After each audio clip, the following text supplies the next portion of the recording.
Hola a todos y bienvenidos a Actualidad y Bolsa. Esta semana vamos a hablar de por qué estamos saliendo a comprar pese a que el mercado sigue bajando. De hecho, aquí tenemos delante el SP500 y como podéis ver, en el último mes solamente ha perdido un 7%. Y si nos vamos a 6 meses o desde que empezó el año, que realmente ahora coincide porque es 5 de julio, el mercado ya ha perdido más de un 20%. Este número, 20%, es muy significativo porque cuando un índice o una empresa baja más de un 20%, entra en el territorio de los osos. Y en el caso de los índices, hay muchos estudios sobre cuánto tiempo tarda en recuperarse un índice y cuánto tiempo tarda en salir de este territorio de los osos. Y los estudios dicen que de media los mercados tardan alrededor de 150 días o entre 150 y 180 días, es decir, más o menos unos 6 meses. Entonces, si tomamos esto como referencia, pues lo que podríamos decir es que para finales de este año o incluso principios del siguiente, el mercado ya puede empezar a darse la vuelta, es decir, puede seguir bajando durante los siguientes 6 meses, pero para ya finales, principios del año que viene, lo más probable es que empiece a subir. ¿Cuánto puede seguir bajando el mercado desde ahora hasta finales de año o principios del siguiente?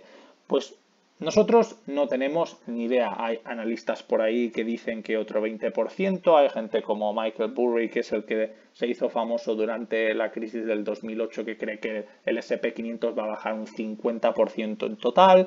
Nosotros no perdemos mucho tiempo en realmente mirar todas esas predicciones, porque tampoco hay una base científica detrás, es todo simplemente utilizar algo de estadística viendo lo que ha pasado en el pasado. Así que nosotros lo que estamos haciendo ahora es ir aprovechando las caídas.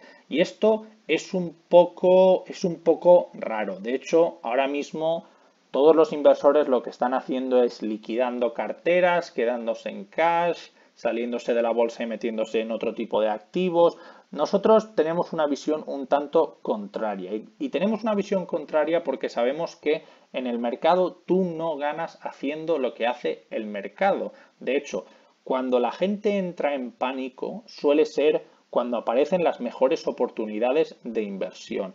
Lo que pasa es que el ser humano es muy cortoplacista, entonces ve que el mercado está cayendo y se vuelve loco y entonces cree que va a seguir cayendo para siempre, que la siguiente recesión va a acabar con la civilización humana, va a empezar la Tercera Guerra Mundial, un montonazo de tonterías. Y si revisáis la historia de, por ejemplo, el SP500, lo que veréis es que durante las bajadas se producen las mejores oportunidades de inversión. De hecho, si cogéis una visión muy grande, muy alejada del momento actual, lo que veréis es que el mercado ha bajado a veces hasta incluso un 50%, pero luego se ha recuperado y se ha ido recuperando además de forma muy acelerada. Por eso todo el mundo que sale del mercado cuando se producen bajadas suelen ser los mismos que también se pierden las subidas. Si nos vamos a la época del COVID, que es cuando apareció una de las mejores oportunidades de inversión de los últimos 10 años, el mercado bajó alrededor de un 50%. El SP500 pasó pues de unos 3.300 puntos a 2.300. Cayó una auténtica barbaridad y parecía que se acababa el mundo y nadie tenía tampoco idea de cuánto más iba a bajar. Claro, hay mucha gente que dice, ay, ojalá hubiese comprado ese día. Y la realidad es que tú, ahora mismo, en el día presente, no tienes ni idea de cuál va a ser el último día bajista del mercado. Por eso, la única estrategia que funciona en estos momentos es ir comprando la bajada. Y cuando baja el mercado más de un 20%, pues ya tienes algo más de margen de seguridad. También es importante ver que ha caído y aquí os traemos un recurso online muy bueno sobre todos los sectores del SP500 y todas las compañías. Los cuadrados, el tamaño de los cuadrados es la capitalización de la empresa. Microsoft es una empresa grandísima, Apple también, por eso los cuadrados son muy grandes. Los cuadrados pequeños pues son compañías muchísimo más pequeñas. Por ejemplo, aquí tenéis Nvidia, Avago, y luego hay compañías que son tan pequeñas que ni siquiera las podéis ver. De hecho, no tienen nombre. Tenéis que mirar a la derecha en el cuadradito que os aparece para que veáis el ticker y también el nombre de la empresa. Aquí lo estamos viendo solamente con un día de diferencia, pero si lo miramos a 6 meses más o menos, lo que veréis es que está todo en rojo, porque todo ha caído, excepto por la parte de healthcare, que los que conocen bien las recesiones, los inversores se suelen salir de los valores más especulativos y se suelen meter en este sector, healthcare plans, que tiene que ver algo con las aseguradoras. Y luego lo que también está funcionando mucho es todo el tema de la energía, que esto ha funcionado en este caso, en esta recesión, que parece que ya estamos, pero generalmente este sector no funciona bien cuando hay recesiones. En este caso sí, por un montonazo de causas que no vamos a enumerar aquí porque necesitaríamos un vídeo de 20 minutos. Todo lo demás está cayendo. Y es aquí donde empiezan a aparecer oportunidades muy interesantes. Por ejemplo, en el sector tecnológico, las grandes compañías, lo que se llama las Big Five, han caído ya muchísimo. Microsoft, Apple, Google, Amazon, Meta. Importante entender que estas compañías, aunque las asociamos con las tecnológicas, dentro de la clasificación del índice no lo están. Por ejemplo, Microsoft y Apple están en la parte de tecnología. De hecho, dentro incluso de la parte de tecnología, Microsoft se encuentra dentro del subsector de software y Apple pues dentro del sector de consumer electronics, pero Google, Meta y Amazon no están en la parte de tecnología, sino que están en la parte de comunicaciones o consumer cyclical. El sector que más ha caído me parece que ha sido el de los semiconductores, y esto se debe a que también fue el que más subió durante la pandemia debido a los problemas que tuvimos de suministro, etcétera. Entonces, las mejores oportunidades están apareciendo en estos dos sectores. En la tecnología, entendida no solamente como la parte específica del índice que pone tecnología, sino también en la zona de comunicaciones y servicios, y luego en la parte de semiconductores. Claro, aquí hay un montonazo de empresas que tú las ves y te enamoras de ellas. Lo que pasa es que estaban a un precio ridículo. A mí mucha gente me decía, no, hay que comprar Nvidia por el metaverso, por todo lo demás. Y es que Nvidia era una compañía que estaba a algo así como 50 veces EBITDA. Entonces era una empresa que sí era de calidad, etcétera, pero es que no tenía ningún sentido comprarla porque estaba carísima. Y al final, pues se ha quedado en el 50% y aún así a nosotros nos parece que sigue estando cara, pero son empresas que dentro de 10 años está clarísimo que van a ser las líderes del mercado, van a tener los mejores chips. Entonces, son empresas en las que empieza a ser momento para comprar. Y esto es importante porque al igual que hemos dicho que ahora con las caídas del 20% en el mercado en general es momento de salir a comprar, también hay que saber qué comprar. La gente, por ejemplo, que se sigue metiendo en energía, lo que no entiende es que estas compañías están perdiendo su atractivo cada vez más.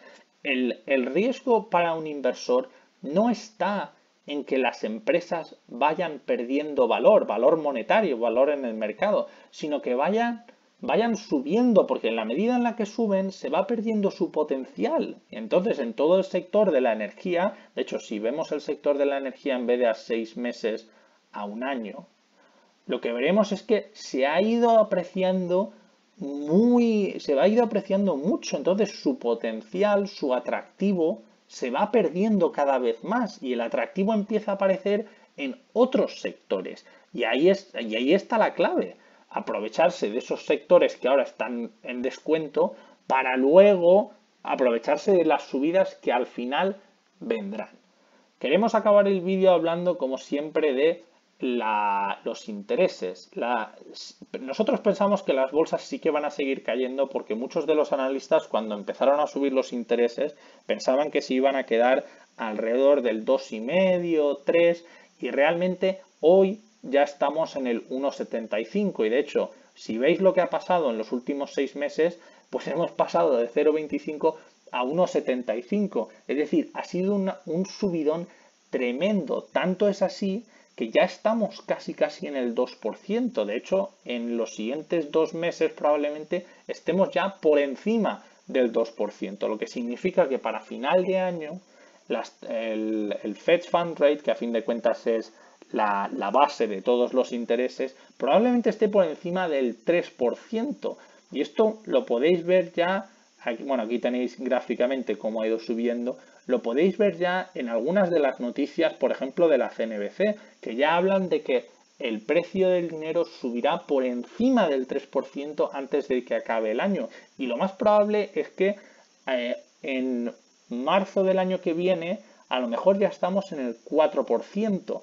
De ahí que el mercado muy probablemente continúe bajando en los siguientes meses. Pero como ya hemos dicho antes, no sabemos cuánto va a seguir bajando. A lo mejor la recesión es tan severa que la Fed tiene que darle la vuelta a toda su política monetaria y en vez de seguir subiendo los intereses, los baja y sacrifica la inflación a cambio de que la gente no pase hambre. La credibilidad del banco, de los bancos centrales en general está muy tocada, entonces no sabemos exactamente qué es lo que va a pasar. Lo que sí que sabemos es que estas subidas de intereses van a seguir perjudicando a la bolsa. Y lo bueno de la bolsa es que se anticipa a todas estas subidas. Claro, el mercado, cuando empezó el año, ya empezaba a descontar que iba a haber subidas de intereses, que posiblemente iba a haber una guerra en Ucrania, que bueno, que a lo mejor los chinos se volvían locos y volvían a cerrar toda la economía, que a fin de cuentas es lo que ocurrió. Entonces los mercados ahora lo que empiezan es a anticipar la recesión. La recesión es lo único que a lo mejor no está dentro del mercado todavía recogido. Las subidas de intereses sí, a lo mejor no ese 4% del que hablábamos, pero ese 3% sí. Entonces, en los siguientes 6 meses más o menos, pues lo que vamos a ver es posiblemente más bajadas, propiciadas una parte por la recesión, que ya está, por ejemplo, la Reserva Federal de Atlanta diciendo que ya Estados Unidos ya está en recesión, y pues ese 1% extra que queda de las tasas del Fed Fund Rate. ¿Cuánto va a bajar? Pues nosotros no tenemos ni idea. Lo que sí que sabemos es que esa oportunidad para meterse ahora en el mercado se empieza a abrir. Así que los siguientes 6 meses vamos a estar comprando el doble de lo que solemos comprar un mes normal y corriente. Hasta aquí el vídeo esta semana, espero que os haya gustado y nos vemos la semana que viene. Hasta pronto.